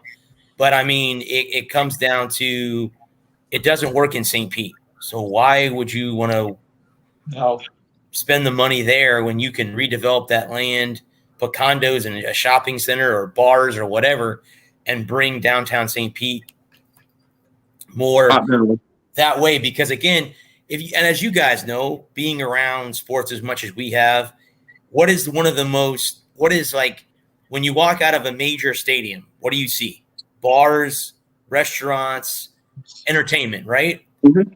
Where Tropicana Field is in St. Pete, which is about 20, 25, 30 minutes, depending on what kind of traffic in St. Pete from where I'm at now. Yeah. There's to get to a bar. There's a bar right across the street, but the rest of the entertainment district in downtown St. Pete, you have to go 2 or 3 miles into the city. So that's why it's not popular. You walk outside of Fenway Park or Yankee Stadium or Comerica. Is that where the Tigers play? Am I getting that right? Yes. Yep. Yes. When you walk out of Comerica, there's stuff around that you can go. You're right downtown. Right. Where Tropicana Field sits, there's not anything. Nothing. You have to take a bus or drive back into the city. And who's going to do that? If you get loaded into a game, you can't drive. Right. You're not going to be able to walk. So unless you Uber and you got to pay money for that, or you wait for a bus to take you back, You have to pay for it as well. That's why they want to build it in Ybor City, which is kind of like a club district in Tampa. And that's why they want to put it there, because there's so much entertainment, like Amalie Arena where the Lightning play, Channel Side Drive. There's bars and restaurants all the way down Channel Side Drive. Mm-hmm. So that's why it's so popular. And then basically, in my opinion, ownership for the Rays needs to wake up and treat their fans better. I don't think they treat their fans all that great compared to the Lightning and the Bucks. You want to go to those games. You want to go to a Lightning game because it's a great experience inside Amalie Arena, and you want to go to a Bucks game because it's a great atmosphere at Raymond James Stadium. Tropicana Field is not like that. They unless you have season ticket holders, and I feel bad for them because they get the biggest shaft. They get it up to what more than anybody, and I don't understand. Major League Baseball wants Oakland to stay in Oakland. They want Tampa Bay to stay in St. Pete. What they don't understand is both of those teams need a new stadium. I think Oakland's going to move to Vegas. I agree. Within 5 years, they're going to move to Vegas. I think it's going to come down to I forget the name of the guy that owns. I was watching Moneyball the other day. I've watched that movie like 2 times over the weekend, but I forget who owns the A's. I forget the owner's name. But I wouldn't doubt if they say, "Hey, we'll pay for a new stadium in Las Vegas instead of you fighting with Oakland." Yeah. And the Coliseum is in worse shape than Tropicana Field is. Right. So, I mean, the Coliseum is old. A dump. I mean, it's a dump. And it's sad because the A's are a decent baseball team. And they're not a big market team. They're not the Yankees. They're not the Red Sox. They're not the Dodgers. Not the Phillies. But they're like the Rays. They're a small market baseball team. But if you move them to Vegas, they're instantly a big market. I was going to say they become a big market team at that point because if you think too, Bud, too, Vegas would only be short just a basketball team to complete the 4. Hockey, football, they've already got those 2. They add the A's, that'll be 3. And if they gain a basketball team, which I don't know if the NBA is looking to expand anytime. They've talked about it, but really not. They make it 5. You can put them on a soccer team in. You want to go for 5? Adam Stern, they got the racetrack there in Vegas. I mean, Adam Stern kicks around the idea of expanding, but it's nothing serious. It's one of those if we could, we would, but we can't, so we won't kind of deals. Right. I mean, it's the sports mecca right now. It's a growing market. It's a booming industry. I mean, and the big thing like you were talking about with St. Pete is there's the converse of what you're talking about with St. Pete. If you're downtown Vegas, there's everything to do.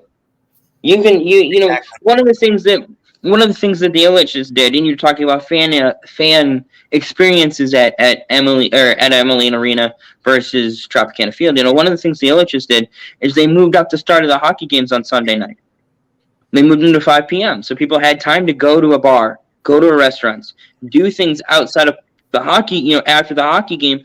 They were complaining that, by 9, when a hockey game gets over at 9:30, 10 o'clock, it's time to go home. Can't do anything. Can't go anywhere.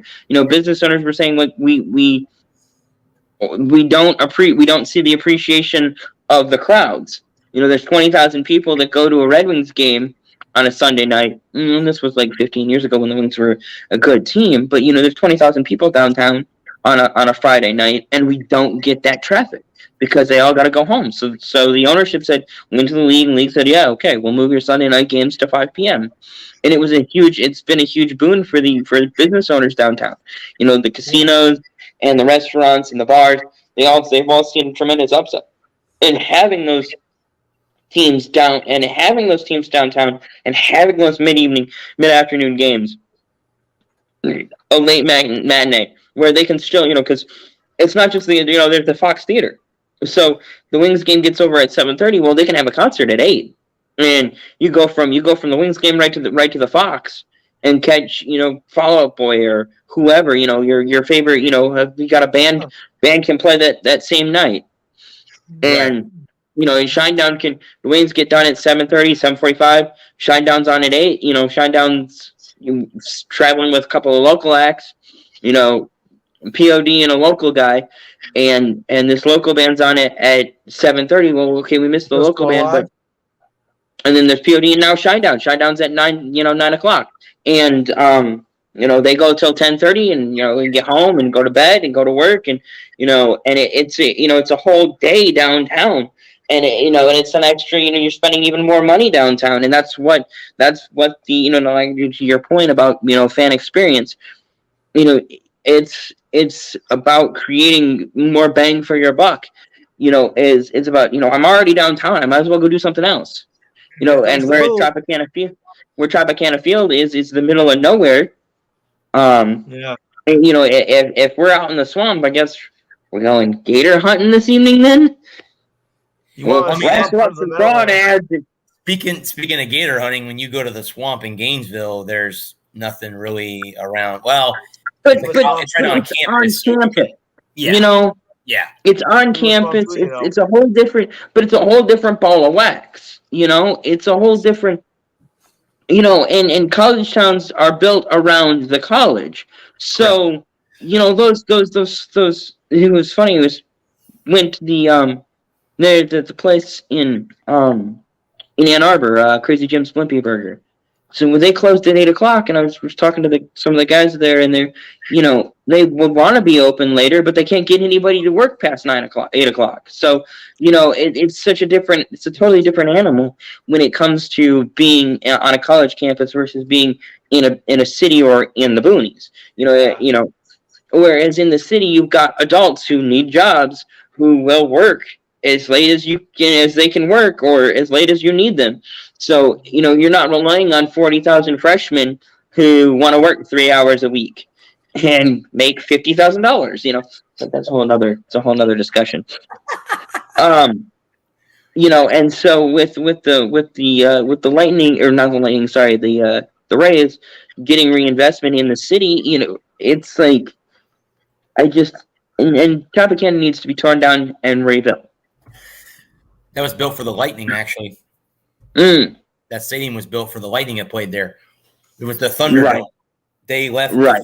They left the fairgrounds, or the fairgrounds sit now right across the street is the Hard Rock Casino. Okay. Seminole Indian Tribe owns. I mean, they own All land everywhere. Yeah. You know, they own, and every time you turn around, there's something new at that casino. Like there's a new pool, there's a new bar, there's, I mean, a bunch of things going on, you know, at the casino. But anyway, the Lightning played at the fairgrounds. I actually watched the very first Lightning game ever played the other night. There was a classic on Bally Sports. Now it's not called Sun Sports. Bally Sports. Yeah. And they beat the Blackhawks 7-4 game. And one of their players had 4 goals in the game. So he scored more than half of the game. But they moved from the fairgrounds to the Thunderdome, or what is Tropicana Field now. And then they moved from there to what originally was called the Ice Palace. Go figure. That's what they called it, the Ice Palace.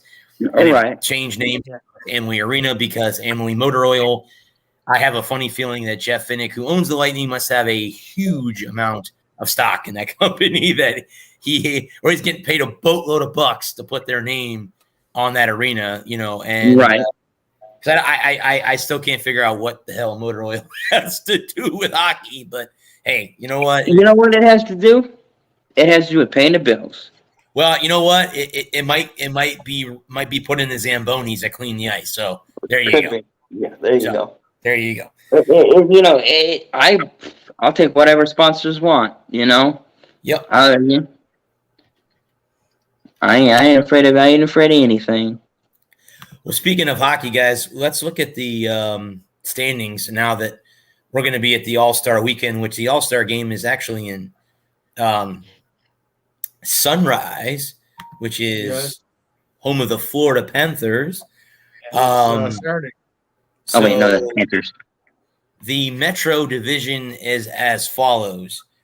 It's Carolina, New Jersey, the Rangers, the Capitals, the Penguins, the Islanders, the Flyers, and the Blue Jackets. The Atlantic is the Bruins, Leafs, Lightning, Sabres, Panthers, Senators, Red Wings, Canadiens. Yeah. The Western Division is Dallas, Winnipeg, Minnesota, Colorado, Nashville, St. Louis, Arizona, Chicago. And the Pacific is tied between Seattle and Los Angeles, and it's Vegas, Edmonton, Calgary, Vancouver, San Jose, and the Ducks of Anaheim are down at the bottom of that. But that is the standings as we go into the All-Star break. I know in the All-Star game they split it up by But they play 3-on-3 Yes. All-Star game now. And they split them up in divisions by players, whatever. I mean, the standings are pretty close in some of those divisions where like 2 points separate. Like Vegas is only 1 point behind Seattle and LA. So it's not like that coming. Yeah, I mean, obviously the teams that are out of it, you could throw the chain in for Vancouver, Chicago, Montreal. Those teams are all kind of out of it. Anaheim, you can put on that list. Yeah. Everyone's battling for Connor Bedard. Who's going to be the first overall pick? Horvath is got dealt to the Island. Yep, to the Islanders for what? Correct me if I'm wrong, but was it 2 second-round picks? Is that what they got for Horvath? I think so, yeah. I think it was a first and 2 seconds. It was a nice package. Some prospects and a bag of pucks. My favorite, a player to be named later. I never get to find out who that guy is. Player to be. Don't you love when people get player to be named later and you never know who that is? Yeah, Right. It's some minor league guy who plays 3 games in the NHL. And Well, you watch Steve Dangle, I right? don't really know who he is. oh, gee, if you watch hockey and you don't watch Steve Dangle on YouTube, you need to watch Steve Dangle on YouTube. He's great. He goes absolutely just crazy If nuts. you're a goaltender, 10 the goal. Yeah. Or the famous meltdown. A Zamboni driver beat you. That works for you, and he beat you. So we'll watch that clip. That's great. Yeah. Well, he does. He has several trade breakdowns. He did Gretzky. He did Lindros. A couple other ones. The other hockey channel I watch is called The Hockey Guy. The Hockey Guy's good too. And like him. he's a Canuck fan, and he talked about Right. Rick Tocchet coming in. Rick Tocchett's the new head coach in Vancouver. If anyone's not aware of that, Bruce Boudreau did get fired finally, which I think we all knew it was coming. I think but for Rick Tocchet, for Rick Tocchet. So I think I'd rather have the player to be named later. What do you got against Tocchet? He stinks. Yeah, He's stunk everywhere he's ever been. I was gonna say, Yeah, it's true. He was a better player. he hasn't done very well. I've never been impressed by him as a head coach. Yeah, he hasn't done very well. I think I like the decrepit corpse of Mark Crawford right about now. Oh, Jesus, he had to bring that name up. He had to bring that name into it. Well, he was the most. He was the worst. Give you that. He was the most worst successful coach that I could think of offhand. Oh, yeah, okay. I mean, that's. I was just thinking about we were talking about the Wings and Avalanche earlier. Crawford was their Mark coach Crawford, in Colorado. yeah, Colorado head coach, and it was the worst best coach I could think of. The worst best coach. Okay, I like that. I mean, he was a terrible person, totally unlikable guy, just completely unlikable. But he was a damn good hockey coach. He was. Well, there are some hockey coaches that get the best out of their players. And Mark Crawford was one of them. He was one of them. He was one of those guys that, like you said, wasn't very well liked. He didn't care if he was liked either. But he was respected by his players, and I think he was respected by a lot of his peers as well. Yeah, I don't know about. I don't think Scotty Bowman had him very high on his Christmas card list, though. No, I don't. I don't think either one of them were writing Christmas cards to each other. In all honesty, when they say no love lost, there's just a picture of those two in the dictionary. Exactly. I still remember Crawford and Bowman just inches. If that glass hadn't been between them, they'd have beat the hell out of each other. That would have been something cool to see at a hockey game. Not players fighting, the coaches fighting each other. Just they were The coaches fighting each other. Just this far from Bowman's face, and Bowman's just standing there laughing, just eating it up. Crawford is losing his mind. Who was it that John Tortorella? He was in Vancouver, right? He went into the Calgary locker room I was After just watching that video a couple weeks ago, and I don't remember because it's been like the 15th anniversary, and they were asking the guy about it on, I think it was on TikTok, and I don't remember. They grabbed him, and was it El Sador that he was fighting? It might have been. It might have. I don't remember. I have to go back and watch. But Torts is another one of those guys that he's not well liked. He And he doesn't really get the most out of his players either. Unfortunately. He did in 2004. Yeah. He did in 2004. Talk about a one-hit wonder, though. Yeah. Yeah, because he hasn't really done much after he hasn't done much. He hasn't done much, after he left Tampa, after that team imploded and he left, and they were left to pick up the pieces, and kind of got old, and Hubba Woolen got old, and St. Louis got old, and Vinny got. Yeah, they had to go young. They had to get young and get experienced. When John Tortorella, when Tortorella left for Columbus, he wore out his welcome in Columbus, wore out his welcome in New York, and same thing in Vancouver, and he's quickly wearing out his welcome in Philly. I was gonna say I think he's coasted on that one championship for 20 years now. Well, I know because there was a sports reporter, Bud, that he used to curse out all the time at post-game press conferences. I think and all that stuff. Yeah, I think he just had a dartboard in his office with all of the team reporters, and after the game, he went in, he threw a dart, and he picked that reporter that night to just give him the business. Because I wouldn't be surprised. Honestly, I wouldn't be surprised about that either. Because he was like, he's just, they talk about, player coaches and, the buddy guys kind of like, think of Mike Martz,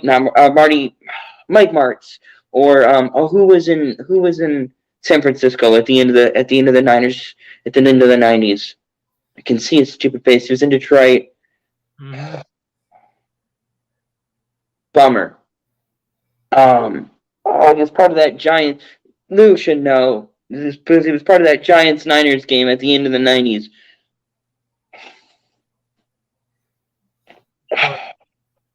Where the Niners got the benefit of a interference penalty and it cost the Giants the game. Yeah, I think I remember that. What was the coach's name of that team? The Niners, Steve Young and Jerry Rice. They were at the end of their career. Yeah. I can see this. He's on NFL Network now. Steve Mariucci. Thank you. Yeah, Mooch. The player coaches, guys that guys that are well liked by the by the team, and you got the other the hard asses like Bill Belichick or Bill Parcells, and kind of get back on point. To get back on point, Torts is not liked by players or the media. He's just not a likable dude. And when you're not liked by the fans or the players, and it's hard to get them to respond to what you're saying on a night in, night out basis when you're just a hard ass and you don't have you can be a hard ass like a Nick Saban or a Jimmy Johnson, screaming, yelling, carrying on, cussing, swearing, a Bill Cowher type head coach, with John Gruden with the spittle and the antics. But when you are that guy, it's got to make sense. You've got, okay, he's losing his mind, but he has a plan, and we can see we can see what he's trying to accomplish here, right? With Tortorella, it's just spitting into the wind. It's all bluster, it's all hot air. He's screaming and going, running himself ragged, cussing and swearing and carrying on like an a-hole. And at the end of the day, it's like, okay, whatever. It's kind of that's the feel that I've gotten from every place he's ever been outside of the 1 year in Tampa. That's Torts for you. He's losing his mind again. Well, I mean, I think the Lightning now have one of those players coaches. I think John Cooper, players coach. And there's a lot of them there's a lot of them in every sport. I mean, there's a lot of coaches that players will go to. And I think before Vancouver let Bruce Boudreau out the door, the fans and the players both loved to have him as their coach.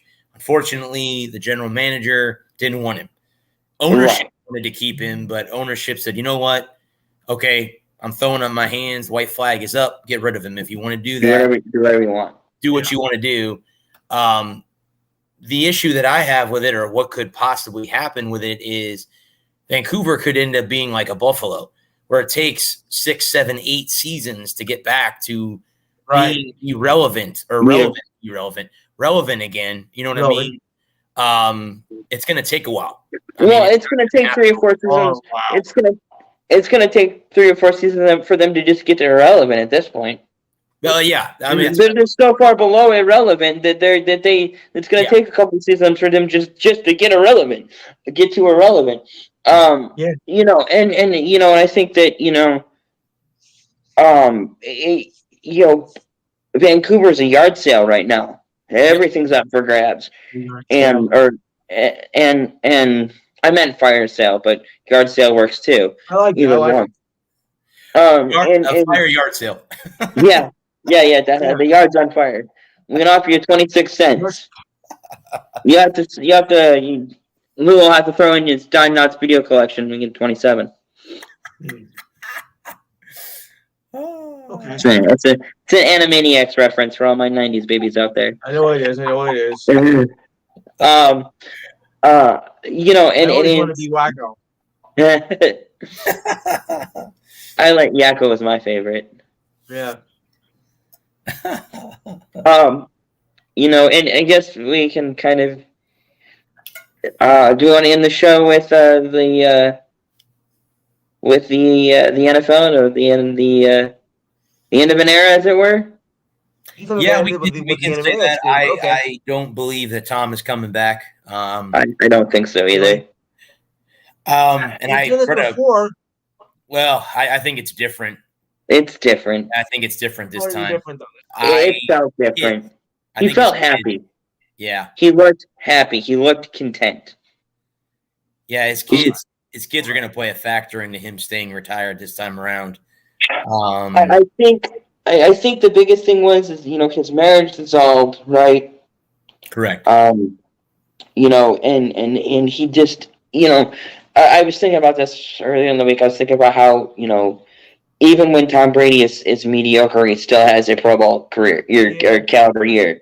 Any other quarterback, is 25 touchdowns, 8 interceptions. I didn't look up the numbers. I mean, 3,500 plus yards, 64% completion rating.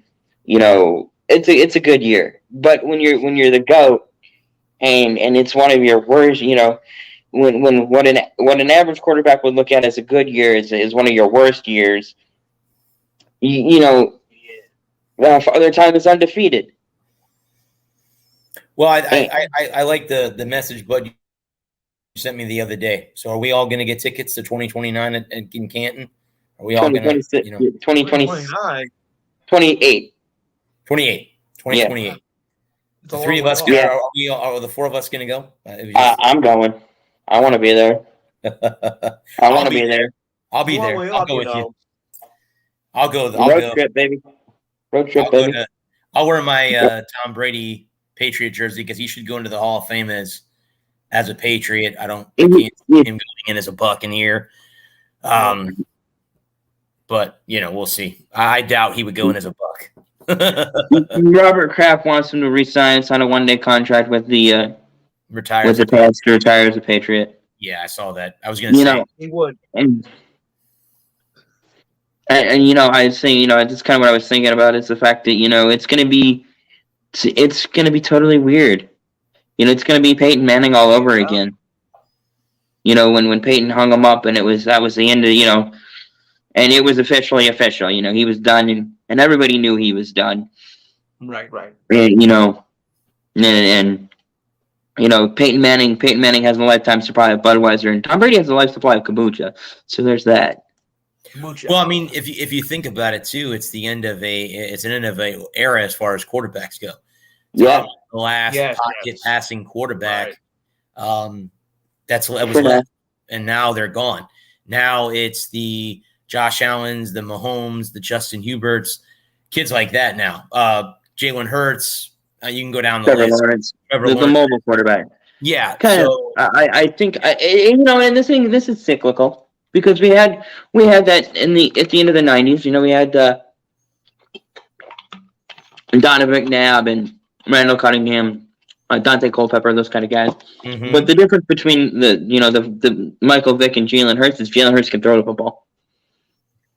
Yeah, well, that's the difference between Kaepernick and Russell Wilson. Wilson could, Wilson can. I mean, that might be the best thing too. For the Broncos is getting Sean Payton. That might help him out a lot. Right. So Denver. I think Denver won. Yeah, I agree with that. I think what they gave up was worth it to get Sean Payton. I think it was worth it. I really do. I would have made that deal in a heartbeat. Well, I mean, a lot of people in my area are glad he's out of the NFC South. Yeah, no. So he's out of. I just think the Bucs are kind of screwed for the next 10 to 15 years. They're 55 I'm sorry, over the cap, so they're under some cap casualty, and they just don't. They're in cap. They have no quarterback. Their defense is old and falling apart. They have no number one wide receiver. I mean, they have Mike. They have Evans and Godwin. Mike Evans and Godwin, but and they're 2 years from being old. They're too. Their defense. I mean, you have Devin White, who they drafted a few years ago. They have Antoine Winfield Jr. They can. Levante David is the guy that's up for being free agent. They don't know if they're going to bring him back. He's been one of the longest tenured Bucs. He was here when they were losing. So back, he's been through losing years, and then of course winning the Super Bowl a couple years ago. But I mean, and now, yeah, so he's gonna want big boy money. Well, I mean, he either will sign a contract and retire as a Buck, or he will go someplace else. I still think at the end of the day, he'll be in the Bucs Ring of Honor because he was one of the. Yeah. Uh-oh. Mm-hmm. The end of the show. That's a first. That didn't happen until the end of the show. Okay. Yeah. Well, maybe it wasn't the old computer. Well, maybe I don't know. I'm still here. But well, it's been way better with the new computers. So cool. I mean, I'm not. See my new computer. It works like a charm. I'm not going to go back to the old one. This one that I'm on now will be for the show guys, and then it'll be my typing computer at the sporting events for USF and the Rays, hockey, any golf, any kind of sporting events. My new computer works like a charm. Yeah. Just don't open that folder labeled homework. Yeah. There might be some things in there you don't want to see. Definitely. Right. But yeah, I mean, it is like you said, but it is the end of an era. It's going to be like Manning all over again. And you remember Peyton's press conference when he finally hung it up, how emotional he'll get. I'm sure that when Tom finally gets in front of a podium, maybe that'll be next week or this week coming up, and he says, "Hey, I'm done. This is it. I want to thank all these people." And then when he goes, "Yep, I'll see you guys in Canton when I get." I'll see you in LA. Yeah. See y'all in LA in October or in August. Yeah. Well, I mean, that too. He's got a big fat analyst contract. Whenever he start that $35 million a year, he's making more than he ever made as a quarterback. So go figure. He doesn't have to take hits. He just has to sit in a booth. He doesn't have to take cuts to keep his defense together. That's correct. That is correct. Yep. You know who I kind of feel bad for in this whole deal? It's Greg Olsen. He got the raw into that deal. Because Brady's going to slide into that number one analyst role, and starting next year. Yeah, that does kind of suck. And Olsen's pretty good. Yeah. He's all right. Yeah, he's all right. I mean, I would have to say the top team right now is Nance and Romo, but Jim Nance is retired after the Masters. I think he's retiring after the Masters in April, which that is right around the corner, and I can't believe that it's coming up. And one of my favorite majors to watch every year, and we'll talk about golf as we get closer to. I mean, I had some golf stuff to talk about, but it's the end of the show, and I don't want to bring that up now. Kind of. We could talk about golf rivalries next week, guy. Yeah, definitely. You can't put Tiger in there because Tiger really never had a rival. So, yeah, because I don't really consider Phil a rival. No, I mean, it's hard to be a rival when you're getting your ass kicked week in and week out. Right. I mean, we could sit and talk about the Ryder Cup, USA versus Europe, if that would be a rivalry. Yeah, that works. I could agree on that. Yeah, definitely. Yeah. Like I said, I'm going to start jotting some down. You guys do it on your end too, to start jotting things down. And Cena Rock, Cena Orton. Yeah, we can talk wrestling. Sure. Well, we already talked about. That's kind of how we got started. Yeah, we could talk about those right. NASCAR rivalries. Basketball teams. How about Reggie and Jordan, or Jordan and Isaiah Thomas? They didn't like each other. I mean, don't like each other. Still don't like each other today. Some 30 years on, and they still don't like each other. Because didn't Jordan kick him out of the All-Star game or something? They went. Yeah, it's kind of a group agreement that they weren't going to let him play on the Dream Team. Oh, that's what it was. Okay. Because they didn't like him. Because Jordan didn't like him. Yeah. Well, guys, it's the end of the show. Do anybody want to say anything before we close out everything? I'm Nitwit, Blubber, and Tweak. Okay. Let me say thanks to everybody that tuned in. The show will be on our YouTube channel, The Walker Report. Head over there. It'll be up as soon as the show is over. So we can go ahead and start sharing that out.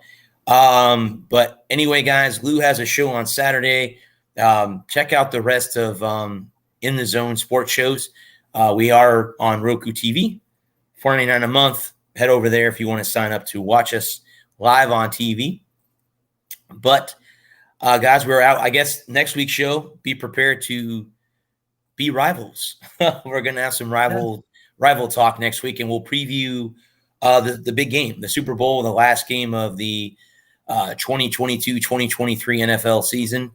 So we'll talk about that. And then, of course, down the road in April, we will watch the draft. That's always an interesting show because we fell asleep the first year. And last year, I think we made it. Last year, we made it through the first round. Yeah, last year we made it through the first round. Last year we did make it through the first round. It's a good show. It's a fun show. I definitely one of my favorite shows of the year. But like I said, guys, we'll have a fun show next week. I think this year's draft is going to be just as good as last year's draft. A lot of surprises in the first round. A lot of stuff to talk about. The first draft we did, the first round was pretty predictable. Correct. So I think last year's was a lot more fun. It was a lot more things to discuss. So I'm looking forward to that one. Is it April yet? Yeah, it's getting there. We're 2 months away. Until then, guys, we are sponsored. I can't wait for May. We are part of In the Zone Sports Talk Radio. We're part of NGSC Sports. Thanks to our sponsors, TradingZenSpaces.com and Garrett'sCarrots.com as well. Still working on a new one. I'll have the new one hopefully here in the near future. But until then, guys, everyone, stay safe out there. I am the sports nerd, Bradley Walker. Peace. That print, send it.